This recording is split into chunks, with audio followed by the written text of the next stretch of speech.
নবীর উম্মত দাবি করো সুন্নাহ মানো না, নবীর অপমানে তোমার হৃদয় কাঁদে না। তুমি নবীর উম্মত দাবি করো সুন্নাহ মানো না, নবীর অপমানে তোমার হৃদয় কাঁদে না। তুমি বিজাতীয় সংস্কৃতিতে সপেছ পড়ান, তুমি বিজাতীয় সংস্কৃতিতে সপেছ পড়ান।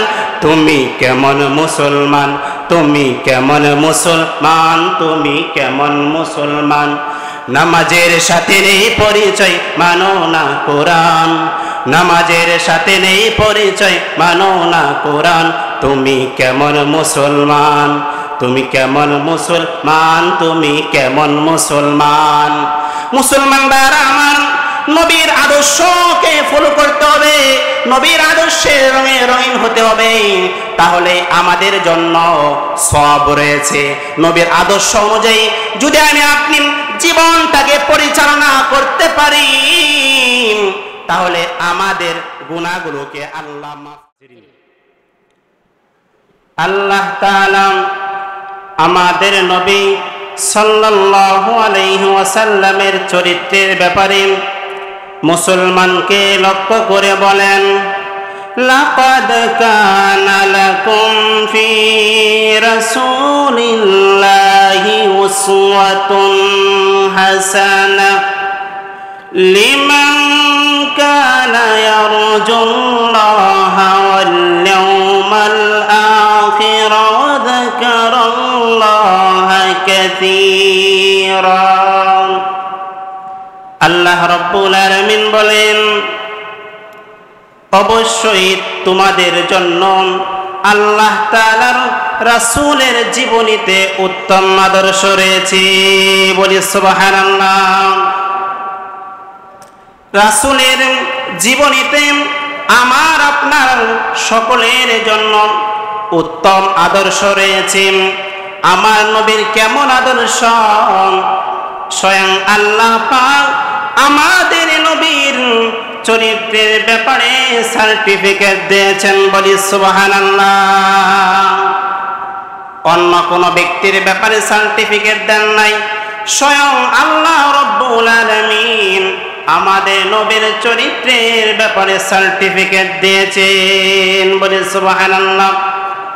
আল্লাহ পাক সূরা কলমের ভিতরে বলেন, وَإِنَّكَ لَعَلَى خُلُقٍ عَظِيمٍ। হে নবী, আপনি হচ্ছেন উত্তম চরিত্রের অধিকারী। বলেন সুবহানাল্লাহ। আমাদের নবী হচ্ছেন উত্তম চরিত্রের অধিকারী, তিনি হচ্ছেন সুমহান চরিত্রের অধিকারী। আল্লাহ নবী সাল্লাল্লাহু আলাইহি ওয়াসাল্লাম বলেন, বুইস্তু লিউতাম্মিমা মাকারিমাল আখলাক। আল্লাহ নবী বলেন, আমি উত্তম চরিত্রকে পরিপূর্ণ করার জন্য আমি প্রেরিত হয়েছি। রাসূলের চরিত্রের ভিতরে সমস্ত চরিত্রের পরিপূর্ণতা রয়েছে।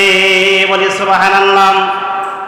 রাসূলুল্লাহ সাল্লাল্লাহু আলাইহি ওয়াসাল্লাম তিনি কেমন আখলাকের অধিকারী ছিলেন, কেমন চরিত্রের অধিকারী ছিলেন, আল্লাহ বলেছেন, ওয়া ইন্নাকা লাআলা খুলুকিন আযীম।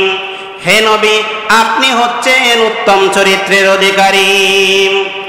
মুসলমানরা আমার, আমি আপনি যদি সবাই রাসূলের উত্তম চরিত্রে আঁকড়ে ধারণ করতে পারি, রাসূলের সুন্নাহ অনুযায়ী যদি জীবনটাকে গঠন করতে পারি, দুনিয়াতেও শান্তি রয়েছে, পরকালেও শান্তি থাকবে। কতক্ষণ ঠিক কিনা?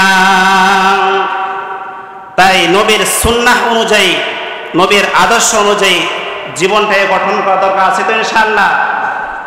আমি আপনি যখন মসজিদে প্রবেশ করব, নবীর সুন্নাহ অনুযায়ী ডান পা দিয়ে প্রবেশ করব, দোয়া পড়ে প্রবেশ করব। আবার যখন এই মসজিদ থেকে বের হয়ে যাব, তখনও আমি বাম পা দিয়ে বের হব এবং আমি দোয়া পাঠ করব। এইরকম ভাবে আমি আপনি যারা আমরা বাড়িতে যাব, বাড়িতে যাওয়ার পর বাড়িতে গিয়ে আমরা প্রথমে আমাদের ফ্যামিলিদেরকে সালাম দেব, আজকে তো সালাম দেয় না, এগুলো হচ্ছে সুন্নত আমল। এক কথায় আমি আপনি তো আমরা সবাই যদি রাসূলের চরিত্রকে আঁকড়ে ধারণ করি, আমাদের জীবনটা মূল্যবান হয়ে যায়। বলেন সুবহানাল্লাহ। আপনি যদি রাসূলের শৈশবকালটা ফলো করেন, রাসূলের শৈশবকালে অনুকরণ করেন, তাহলে আপনার শৈশবকালটাও আদর্শ শৈশবকাল হয়ে যাবে। কথা বলেন ঠিক কিনা? আপনি যদি রাসূলুল্লাহ সাল্লাল্লাহু আলাইহি ওয়াসাল্লামের যৌবনকালকে ফলো করেন, তাহলে আপনার আদর্শ একটা যৌবনকাল হয়ে যাবে। কথা বলেন ঠিক কিনা? রাসূলুল্লাহ সাল্লাল্লাহু আলাইহি ওয়াসাল্লাম তিনি ফ্যামিলির একজন কর্তা ছিলেন, তিনি ফ্যামিলিকে চালাইতেন সুন্দরভাবে। আমি আপনি যে রাসূলের যেই পদ্ধতি ফ্যামিলি চালাইতেন ওই পদ্ধতিকে অনুসরণ করি, তাহলে আমি আপনিও আমাদের ফ্যামিলিটাও ভালোভাবে চলবে। কথা কোন ঠিক কিনা? তাই মুসলমানরা আমার রাসূলের সুন্নতে রঙে রঙিন হওয়া দরকার আছে তো?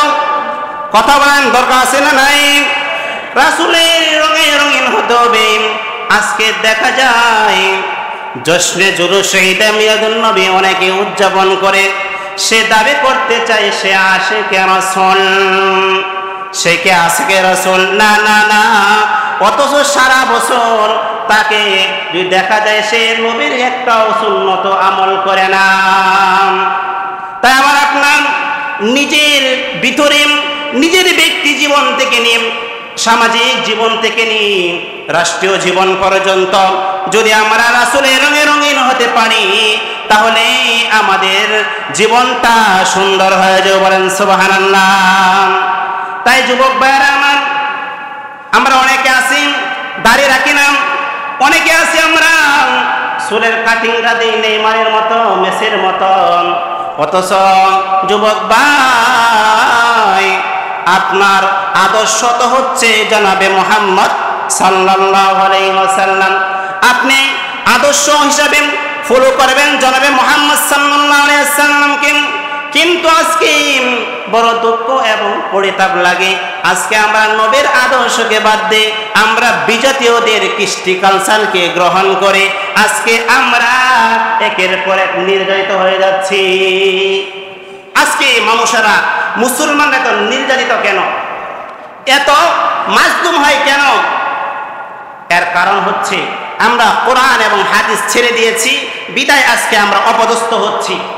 হাদিসের ভিতরে নবীজি বলেছেন, তারাকতু ফীকুম আমরাইন লান তাদিল্লু মা তামাসসাকতুম বিহিমা কিতাবাল্লাহি ওয়া সুন্নাত রাসূলি। রাসূলুল্লাহ সাল্লাল্লাহু আলাইহি ওয়াসাল্লাম বলেন, আমি তোমাদের মাঝে দুইটা বস্তু রেখে যাচ্ছি, সেই দুইটা বস্তুর উপর যদি তোমরা আমল করো, কখনো তোমরা পথভ্রষ্ট হবে না। কথা কোন ঠিক কিনা? বিষয় কয়টা? দুইটা।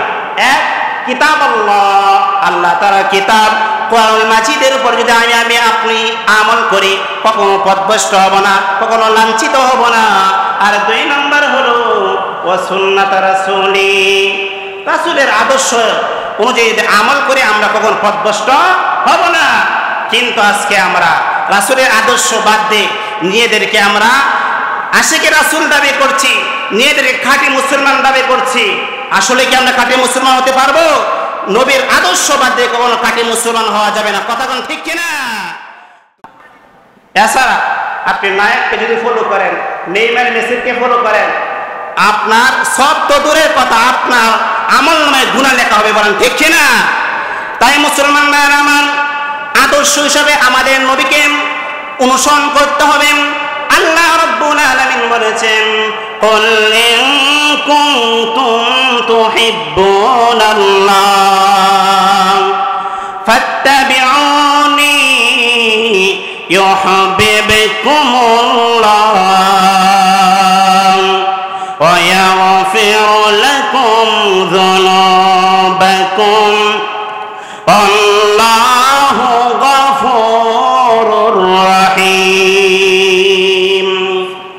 আল্লাহ পাক বলেন, হে নবী, আপনি দুনিয়ার মানুষদেরকে বলে দিন, তোমরা যদি আল্লাহ তাআলাকে পেতে চাও, তোমরা যদি আল্লাহ তাআলার মহব্বত পেতে চাও, আল্লাহ তাআলার ভালোবাসা পেতে চাও, তাহলে তোমরা আমার নবীর অনুসরণ অনুকরণ করো। বলেন সুবহানাল্লাহ। আল্লাহকে পাওয়ার মাপকাঠি হচ্ছে রাসূলকে অনুসরণ অনুকরণ করা, রাসূলের সুন্নাতের ইতাআত করা, তাহলে আমরা আল্লাহর ভালোবাসা পাবো। আর আমি আপনি যদি আল্লাহর ভালোবাসা পাওয়ার জন্য যদি নবীর ইতাআত করে, নবীর সুন্নতের অনুসরণ করি, তাহলে আল্লাহ পাক আপনাকে আমাকে দুইটা পুরস্কার দিবেন। বলেন সুবহানাল্লাহ। নাম্বার 1, ইউহিব্বুকুমুল্লাহ,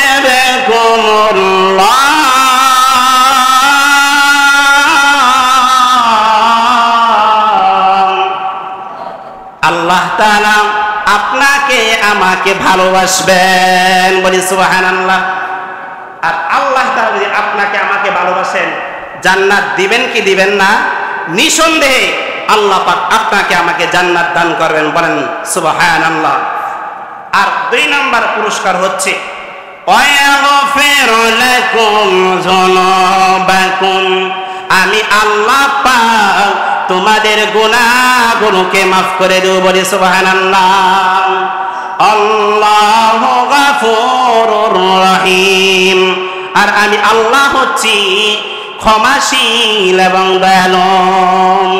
বান্দা তুমি যেই পরিমাণ গুনাহ করো না কেন, তুমি যদি আমার কাছে মাফ চাও, আমি তোমার গুনাহগুলোকে মাফ করে দেব। বলেন সুবহানাল্লাহ। তাই মুসলমান ভাইরা আমার, নবীর সুন্নতের অনুসরণ করা দরকার আছে না নাই? তিরমিজি শরীফের হাদিসে নবীজি বলেছেন, মান আহাব্বা সুন্নতি ফাকাদ আহাব্বানি ওয়া মান আহাব্বানি কানা মাই ফিল জান্নাহ। আল্লাহর নবী বলেন, যে ব্যক্তি নবীর সুন্নতকে অনুসরণ অনুকরণ করবেন, সেই জন্য আমাকেই ভালোবাসলো। যে ব্যক্তি নবীর সুন্নতকে ভালোবাসলো, সেই জন্য আমাকেই ভালোবাসলো।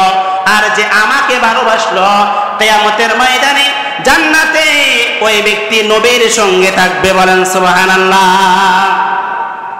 আমি আপনি যদি নবীর সুন্নতকে ভালোবাসি, তাহলে আমি আপনি জান্নাতে নবীর সঙ্গে থাকতে পারবো। বলেন সুবহানাল্লাহ। সময় যেহেতু সংক্ষিপ্ত, বিস্তারিত আলোচনা করার সুযোগ নাই, মাত্র 3টি সুন্নত নিয়ে আলোচনা করব, মাত্র 3টি নবীর আদর্শ নিয়ে আলোচনা করে আলোচনা সমাপ্ত করব। মুসলিম শরীফ, তিরমিজি শরীফের হাদিসে আল্লাহর নবী বিশ্ব নবী রাহমাতুল লিল আলামিন বলেন, ইয়া আইয়ুহান নাস আফশুস সালাম ওয়া আতঈমুত তাআম ওয়া সাল্লু ওয়ান নাসু বিন্নিয়াম তাদখুলুল জান্নাতা বিসালাম। আল্লাহর নবী বিশ্ব নবী রাহমাতুল লিল আলামিন বলেন, হে নবী, আপনি দুনিয়ার মানব মণ্ডলীকে, দুনিয়ার মানুষকে আপনি বলে দিন, তারা যদি 3টি আদর্শের উপর আমল করতে পারে, তারা যদি 3টি আমল করতে পারে, তাদখুলুল জান্নাতা বিসালাম, তাহলে তারা নিরাপদে জান্নাতে প্রবেশ করবে। বলে সুবহানাল্লাহ। কয়টি আমল? 3টি আমল যদি করতে পারি আমি আপনি সকলে, তাহলে নিরাপদে আমি আপনি জান্নাতে প্রবেশ করব। বলে সুবহানাল্লাহ। 1 নম্বর আমল হলো আফশুস সালাম। ও দুনিয়ার মুসলমানের দল, তোমরা অধিক পরিমাণে সালামের প্রচার প্রসার করো। সালাম দিলে নবীজি বলেছেন তোমরা নিরাপদে জান্নাতে প্রবেশ করবে। বলেন সুবহানাল্লাহ। সালাম দেওয়ার অন্যতম একটা ফজিলত হচ্ছে, নবীজি বলেন, আল বাদু বিস সালাম বারিউম মিনাল কিবর। যে ব্যক্তি আগে ভাগে সালাম দেয়, ওই ব্যক্তি অহংকার থেকে মুক্ত থাকে। বলেন সুবহানাল্লাহ। তাই আমি আপনি সকলে বেশি বেশি করে সালাম দেওয়ার চেষ্টা করব, আল্লাহ কবুল করুক। বলেন আমিন। আর 2 নম্বর আমল হলো ওয়াতাইমুত তাআম। তোমরা অপরকে খাবার খাওয়াও, তোমরা অপরজনকে খাবার খাওয়াও। সেই জন্য আমি আপনি একজন অপরজনকে দাওয়াত দিয়ে খাবার খাওয়াবো। আর 3 নম্বর আমল হলো ওয়াসাল্লু ওয়ান নাসু বিন্নিয়াম, মানুষ যখন ঘুমন্ত অবস্থায় থাকে তখন তোমরা তাহাজ্জুদের নামাজ পড়ো, তাহলেই তোমরা নিরাপদে জান্নাতে প্রবেশ করবে। বলেন সুবহানাল্লাহ। আল্লাহ তাআলা যেন আমাদের সবাইকে এই যে কয়েক মিনিট আলোচনা করলাম এই কথাগুলোর উপর আমল করার তৌফিক দান করুন। সবাই বলেন আমিন।